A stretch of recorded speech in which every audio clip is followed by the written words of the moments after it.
Hi, I'm Chris, and today we will assemble the Hello Kitty City Scooter from Dynacraft. Assembling this electric scooter should only take about 20 minutes, plus time for the first battery charge cycle.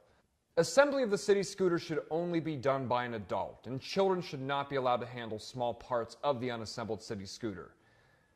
Before we start, you'll need to grab a couple of things from the toolbox. 1 or 2 15mm wrenches, a Phillips screwdriver, and a bicycle pump with a standard Schrader valve. If your pump doesn't have a built-in pressure meter, you'll need a separate gauge. Scissors or a box cutter may be helpful for removing packaging. Other wrenches are included with the scooter. It's also a good idea to have some white grease for lubrication. Open the box and make sure all parts are present. You can check against the list in the assembly manual. If any parts are missing or damaged, or if you have any trouble with the assembly, don't return to the store. Call Dynacraft at 1-800-288-1560. We strongly recommend reading the manual or watching this video all the way through before you begin the assembly. And you should read the entire owner's manual supplied with the City Scooter before letting anyone ride it. This video is not a substitute for the manual, which contains very important information for the safe use of the City Scooter. First, we'll install the handlebars. Begin by removing this plastic cap. Apply a little white grease to the steerer tube. Slide the handlebar assembly into the steerer tube. Check to be sure that the wedge nut is loose and that the cables are smoothly positioned and out of the way. This is the minimum insertion mark, and you must install the assembly deeply enough that this line isn't visible.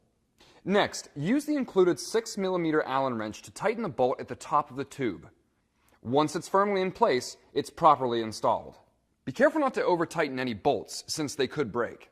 Now we'll install the front fender. Place the scooter on its side or upside down, pop out the shipping support, and remove the 2 screws on the mounting bracket with a Phillips head screwdriver. Next, put the fender into the fork. Then slide on the mounting bracket like this.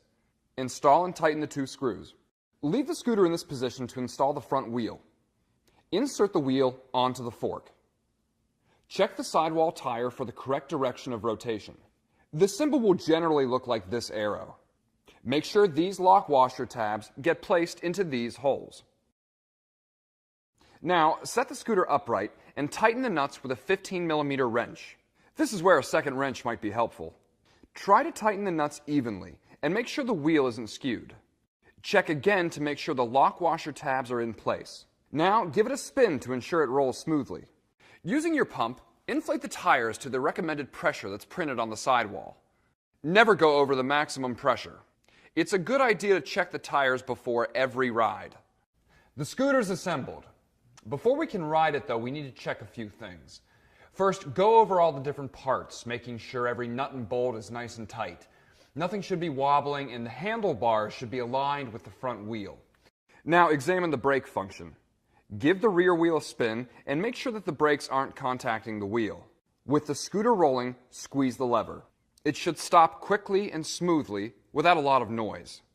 If the brakes are rubbing or if they don't stop the scooter, see the manual for detailed instructions on how to make an adjustment. So now it's time to charge the battery. This first time it can take up to 18 hours. Align the groove in the plug with the socket, then plug the cable into the port. Next, place it in a wall outlet. Only use the charger that was supplied with the scooter. Once the light is green, the scooter is good to go.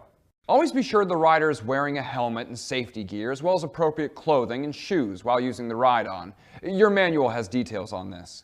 You should also check the manual for specific operations in appropriate environments, and make sure the rider takes it easy while he or she is getting a feel for the scooter.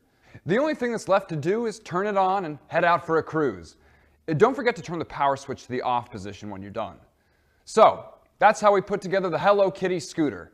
Remember, if you have any questions or problems during assembly, don't hesitate to call Dynacraft. Enjoy the ride! This video is for informational purposes only and does not replace the owner's manual supplied with the product.